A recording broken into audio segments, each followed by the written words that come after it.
Living your life one quarter mile at a time. The life of a fractional C-suite executive with today's amazing guest, Colin Sanburg. Today's episode is brought to you by Thrivecart. Need a shopping cart but don't want to pay monthly fees? Thrivecart is the perfect place to start your journey. When they first started, I didn't think they'd go the distance. Now I have an account. Yes, I've got egg on my face. See how easy Thrivecart makes it to sell digital products? Servemaster.com/Thrivecart. Are you tired of dealing with your boss? Do you feel underpaid and underappreciated? If you want to make it online, fire your boss, and start living your retirement dreams now, then you come to the right place. Welcome to the Artificial Intelligence Podcast Show, where you will learn how to use artificial intelligence to open new revenue streams and make money while you sleep. Presented live from a tropical island in the South Pacific by best-selling author Jonathan Green. Now, here's your host. Now, coming from the world of AI, there's a whole new discussion. We haven't even determined what the terms are going to be. Is it going to be CAIO or CIO or CAO? And will it be fractional AIO or fractional CIO? I think that's too many letters, FCAIO. It's like 5 letters. It's not even a shortening anymore, but it's this brand new area where people are trying to figure out, because every company is getting this directive. And I'm sure you've heard this. The board of directors goes, hey, we need AI. Implement AI, you have 12 months to add AI. And the CEO goes, well, I don't know how to do that, because there were no AI experts a year ago. And the biggest shift on LinkedIn right now is people adding AI stuff to their profiles. Like everyone's sending AI consultant and AI expert. And now there's this new room of the fractional AO, and no one really knows what that means. So I'd love to talk to someone. I'm really excited to have you here with your experience on the other side of being a different type of fractional C-suite executive. So if we could even start with, how did you kind of come into that? And maybe even talk about definitions, because what's the difference between a fractional and a consultant? Because I think a lot of people need to start there. Yeah, no, I love that. Thanks for having me on. Yeah, so to your point, from my background, there's a lot of, I come from the space really of fractional. CFO is kind of currently where I live. That's been around for probably the longest. And on the heels of that, I feel like there was a lot of growth in the fractional COO. And, the way I look at the fractional, I think different people are probably going to have a different, explanation. But from the way I look at it, the fractional space is really when you have a very high level need and you either don't need or can't afford to have it 100% of the time, right? And in the AI space where things are so hot, it may be that you can't get it 100% of the time, even if you wanted to pay for it and could pay for it.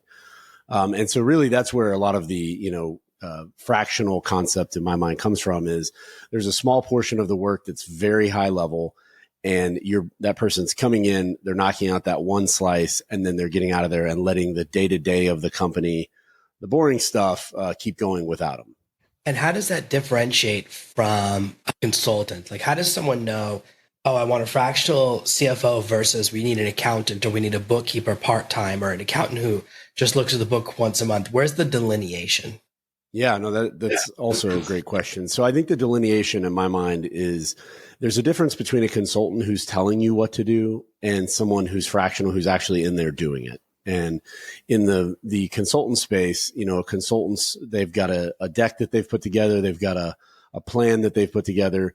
It might be great and they might have all the right ideas, but for the most part, they're getting paid to generate ideas, not execute. And really in that fractional space, there's a different depth within the company that you're working. You're typically engaging directly with other employees beyond maybe just the CEO or the board who hired you. You're actually engaging as if you're an employee of the company. It's just happening in a smaller portion of time. So for a lot of people who are kind of thinking about, well, I'm an AI expert. Do I want to be an AI agency, an AI consultant, or a fractional AIO? How can they kind of separate the 3 ideas in their mind? Because when I think of agency, I think of we do it all outside. You say you want something done. We set up the whole systems. We run it for you. Like we set up an AI marketing campaign or set up the software and it just does what you want. And I think of as a consultant, like you said, as you tell them what to do. And it's almost like fractional AIO is kind of in between because you're in-house, but you're still, but you're also doing implementation. Is that a good way to divide it? Because I don't want to be off track. Yeah, no, I think that's a perfect way to look at it.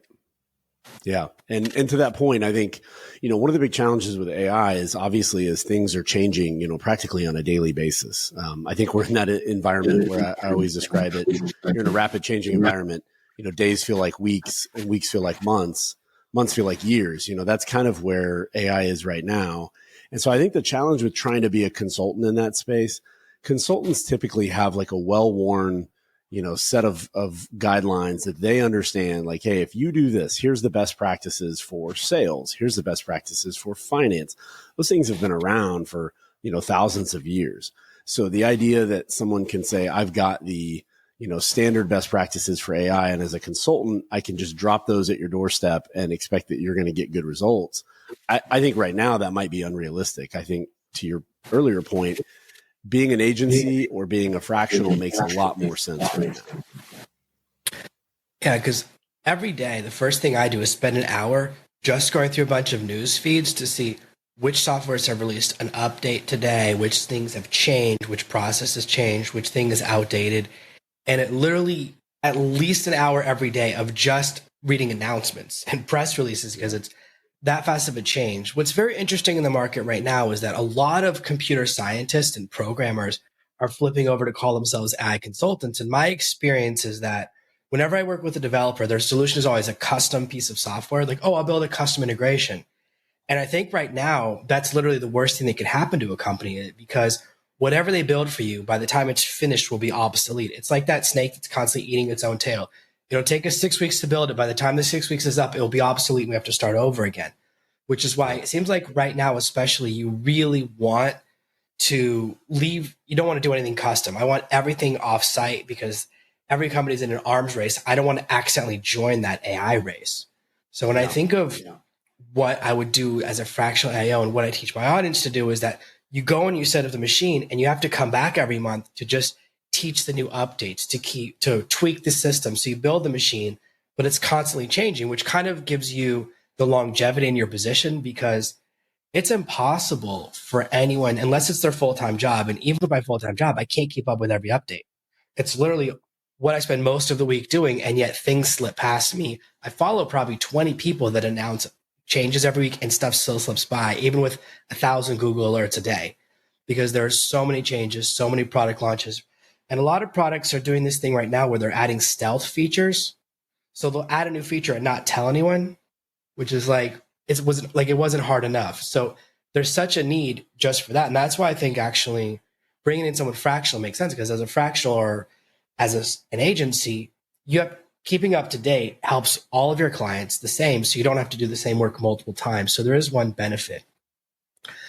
When someone is thinking about the pricing structures, a lot of people, that's their first question, is like, well, how do I charge it? Do I take what a CEO would charge per year and then charge a fraction of that? So in the space right now, they're saying a CAIO starts at $180,000, gets around $75,000 in bonuses. So they say $250,000 a year. Do I say, oh, well, I'm only going to work 10% of the hour, so pay me $25,000 a year? Is that the way the math works? Well, I think, you hit on a point a minute ago where you've got a pooling of this experience. And so there's actually, you could argue that some of the work you're doing for other clients is actually beneficial to each client. And so to me, it's not as simple as saying, take the total amount that I should make in a year and divide it by the number of hours, and that's how I charge. I think there's actually a higher value out there to tap into, because as I'm working on client A, I'm actually benefiting client B indirectly by keeping up. To your point, if this were a tried and true, set of best practices, we would just, hire a consultant. They'd drop off a 20-page, document. Here's how to get it done, and we'd go execute on it. But the nature of keeping up with it, so there needs to be some amount of compensation for all of the work and effort to staying up to date, as well as, learning those best practices and implementing them very much on the fly. That's very interesting. So can you tell me a little bit about how you kind of got into the fractional CTO space? And I know you've also talked about some fractional COO space stuff. So you could talk a little bit about that as someone who worked in the space and who hired people in the space, and kind of what you see the future of some of these other kind of fractional positions going. Yeah.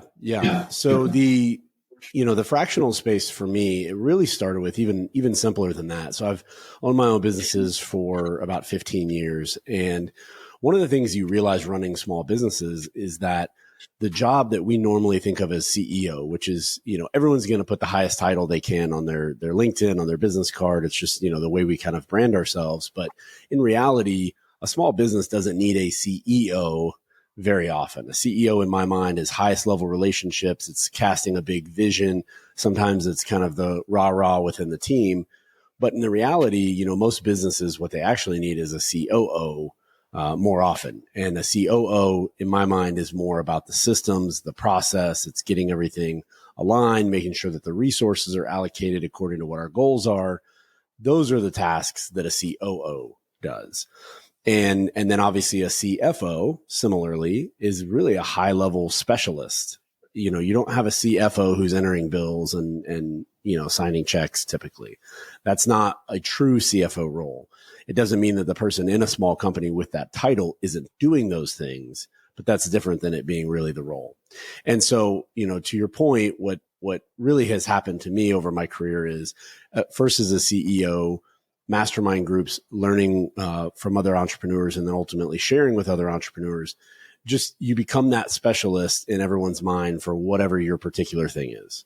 We're talking a lot today about AI. And so a lot of the people listening are going to be that specialist in their network for AI. And as I became that for finance and in my, network and within friends, I became the guy when something was happening, like when the PPP program, Paycheck Protection Program, when that went through, I was getting a million phone calls from friends that just were having to navigate this as a non-financial person. They looked at their phone and said, who do I know I can call right now who I know is going to be on top of this? And so really, I think the fractional comes from that type of concept, is that you are when somebody doesn't have someone on the team they can escalate to, they look to you and they pick up their phone and reach out. And in a fast developing environment like AI, that's a huge opportunity to really build a career.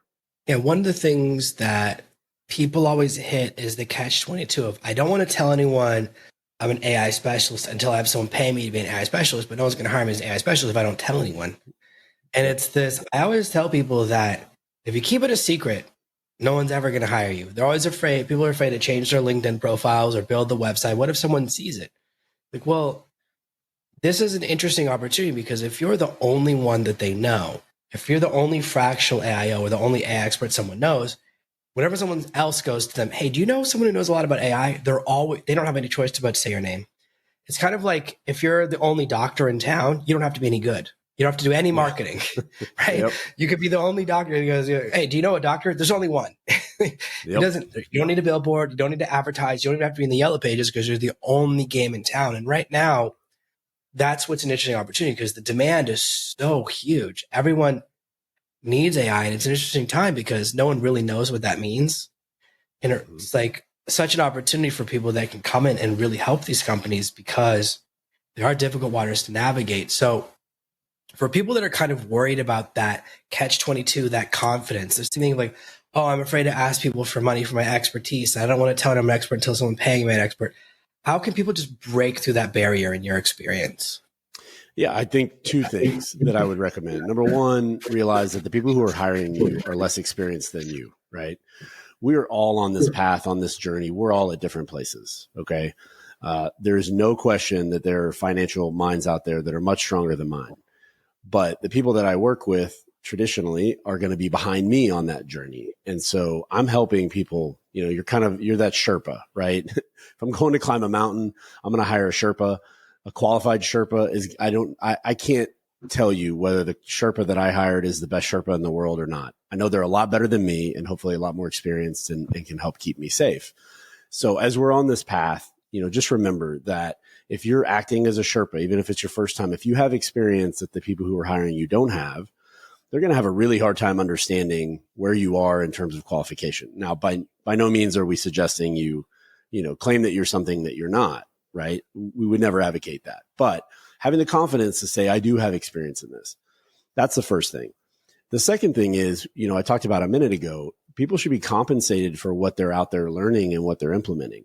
That's actually a two-way street. Not only should you be compensated for it, but that's the biggest way right now that you're going to get better is by working in the space. And so if you're unwilling, exactly to your point, if you're unwilling to claim that you have this skill set, you're not going to be hired for it. And therefore you're missing out on opportunities to actually work more in the field and gain that experience and confidence that you will later feel more proud and it'll roll off your tongue a little easier. I think that's really good advice because right now, there is nobody with 5 years of AI consulting experience or 2 years. Anyone who tells me they have like 4 years of ChatGPT experience, I'm going to be very suspicious, right? I know they're padding that resume because it hasn't been around. Only people have only really been using it for a year. Anyone before that, just a beta tester, wasn't really ready for prime time. So any experience more than a year ago is almost irrelevant because it's like when I was in college, I was a master of MySpace. I'm not going to put that on my resume, right? It's like really good at social media, Friendster and MySpace. That doesn't count anymore, right? And that's how fast some technology moves. So I think that's the critical lesson is that if you're staying up to date, if you're putting in effort, even if you're just watching YouTube videos every day, and if you're using ChatGPT every day, you're already a top 1% AI user because so few people are using it every day, testing things, learning the new experiences. Every time I talk to someone, they're always amazed by things that I consider basic. And that's just because I'm an everyday user. We get that familiarity. It's like when I was learning to drive a car, it took me 13 steps before I would turn in the key. Check this mirror, check that mirror, the whole process. Now you just get in, turn the key, and you're driving. You don't even think about it. And we sometimes forget how much distance we've covered. And we're so worried about being the number one AI expert in the world, forgetting most people are still on square zero going, I don't know which one to use. I'm overwhelmed. I don't even know what all these tools mean. So I think that's very, very helpful to remind people that you just have to be a little bit ahead of them. And the only way to really learn how to swim is to get in the water, right? You can't read a book. It's not going to work. And there's always going to be this fear that you can't deliver for a client. Like everyone always has that fear, and it's such a normal thing.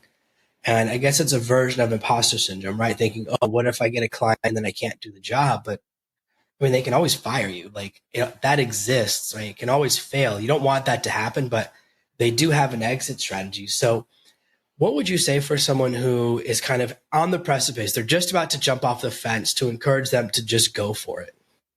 Yeah, I think you brought up a couple of amazing points there.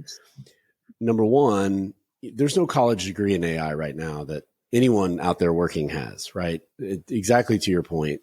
We've really got a fast moving environment. And so, I think if you look at the education landscape, people are becoming fully educated on YouTube through Googling, right? Through following the right people who are influencers or experts in the area. And so exactly to your point, we don't need a credential. We need somebody who's living and breathing this. And the other thing that I would suggest is that, I know for me, from a financial standpoint, even when I went and got my executive MBA, I could run laps around the other people in terms of finance, even people who've been to big schools, work for big, fancy Fortune 500 companies. And the reason was application. And so I would suggest the same thing is that the experience you're going to gain from having a targeted purpose to what you're trying to do versus just generic research is night and day. And, that's what I would suggest is, to your point, even if, let's say that, someone's going to go out there and they're going to, not have the confidence to just put AI expert. Maybe they're going to say, look, I'm willing to do some work as kind of a contractor. In my mind, a contractor is a little bit lower on the totem pole than maybe a consultant or certainly a fractional, but get some reps in, get some targeted purpose behind the projects you're working on rather than just, I'm going to try and kind of keep, a handle on what's going on out there, and you'll build that confidence. And so to your point, whatever the smallest, step you can take, rip the Band-Aid off, get out there, do it. And you'll quickly build that confidence. And then when you speak about it, instead of just saying, hey, this is something I'm interested in, and here's how I educate myself, you can look back and say, here's what I did for this company, and here's what I did for this company, and here's what I think would fit for you. So that's part of what I would recommend. The other thing is, in the technology space, the IT space, let's say, has obviously been around for decades. But IT people, from my experience, are the kings of Googling. Like, they're not walking in and sitting down and they know every answer. That's not how that space works. And why would it be that way in AI? So when a company comes to you with a targeted goal, then you were able to do research that's targeted toward that. You're able to Google, you're able to watch videos, you're able to look for technology that supports that goal. That is the normal path for technology. It is not you walk in and the answers are already in your head, and the minute they ask a question, you're ready to answer them. When it gets that streamlined, will be consulting, right? It won't be fractional, and it won't be working within the company. Yeah, I think it's important to remind people that your qualifications don't really matter. Like, I don't care when I hire someone now, it's can you do the job or not do the job, not where you went to school. Like, the traditional hiring model is, oh, let me look at your resume. And it's like, well, if I hire you to run social media, and I've never met someone with a social media degree that was good at social media. Like, everyone I know who got a huge social media account figured it out on their own. It's always these two separate paths. And that's because 4 years ago, it was all about Vine. Vine doesn't even exist anymore, right? And that's how fast things move. And it's interesting now. I've seen a bunch of universities have launched like AI programs. Now you can get a degree in AI. And it's like by the time you finish, at least the first 3.5 years of it will be completely irrelevant with how fast things change. There are things that I was teaching 2 weeks ago that have now modified because of an update. So something from 4 years ago, like it's impossible. And we think that it makes such a big deal. And you're exactly right. People don't care that much about your qualifications anymore, especially in a technology space. There is this fear, oh, what if they ask me a question I don't know the answer? And it's always, well, my real skill, having been in this business for a long time, is the sniff test, is that I can look at different sales pages or technologies and go, there's something not right here. Like, I was testing a couple of AI softwares a few weeks ago, and I realized one of them was faking their AI algorithm. A regular person wouldn't be able to detect that. Just the ability to detect that is so valuable to tell my client, don't buy this software, there's something not right here. We often think we want the ability to tell them what to buy. But telling people what not to buy is so much more valuable. Saying like, these things, stay away from these three things have a problem. It narrows down the field and helps them a lot. So I think this is really awesome. I think that it helps people to start getting that perspective because it's a new space. And that means sometimes it's the Wild West and it's hard to find people that can always back up what they're talking about. So it's exciting to bring in someone who's an expert in a parallel fractional industry. And I would love to let people know where more they can find out about you, where they can connect with you online, where they can really learn about some of the amazing things you're doing. Yeah, thanks. So, we've got a website, www.finelevate.com. I'm sure you'll have it in the show notes. And then you can look me up on LinkedIn, just Colin Sanburg. And yeah, I mean, what I'm doing in the CFO kind of space, vaguely in the CFO space, is really strategic accounting. So we're helping companies, typically small to mid-sized businesses. They don't know how to add value through their financial side of their business because just entering, credit card bills and reconciling monthly statements adds no value. That doesn't actually help, company owners or executives at all. And that's really where we come in. We believe that, exactly like we were talking about earlier, a consultant from the outside just giving you a playbook is not really value added if you don't have anyone on the team who can implement it. And that's what we're doing. We're actually working within the day-to-day and week-to-week of companies. And when it comes time to, add value and get better about how they're doing receivables or how they're looking at cash flow, those are all things that we can help with. And we just do it on the fly as we get our jobs done. So guys, what I want to really point out is that a huge part of growth in my business is alliances, because the more people you know in parallel who don't do exactly what you don't only want AI friends. Because what happens if someone comes to me and they say, hey, do you know someone who's like a fractional CFO, someone who's good at that? Of course, I'm going to say, oh, I know Colin. And the same thing for recommend backwards. So even if you feel nervous, like, oh, he's way too high level for me, hey, his followers are where you can form those alliances and friendships with people that are starting out, that are kind of building their financial journey, so you can start recommending each other. Because a lot of times companies will bring in one consultant and say, hey, do you know someone else who does this? This is why SEO agencies and website builders and social media agencies are all friends with each other, because they can recommend each other. They're not competing with each other. So this is someone worth following. I'll definitely put a link to your website and the LinkedIn in the show notes. Thank you so much for being here, Colin. This was an amazing episode of the Artificial Intelligence Podcast. Thank you for being here. Yeah, thanks for having me, Jonathan. Thank you for listening to this week's episode of the Artificial Intelligence Podcast. Make sure to subscribe so you never miss another episode. We'll be back next Monday with more tips and tactics on how to leverage AI to escape that rat race. Head over to artificialintelligencepod.com now to see past episodes, leave a review, and check out all of our socials.